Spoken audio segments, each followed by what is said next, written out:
Şimdi sarhoş olduğunu düşünen bazı arkadaşlar Olmadığını iddia edersen iddia makamı aynen reddediyoruz. Allah Allah. doğruluk mu cesaret mi oynuyoruz abi? Birazdan. Doğruluk mu cesaret?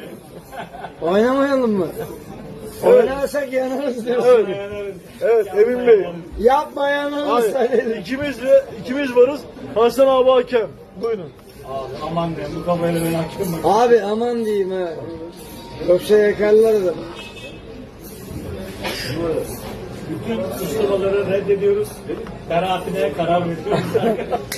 Asla kabul etmiyoruz.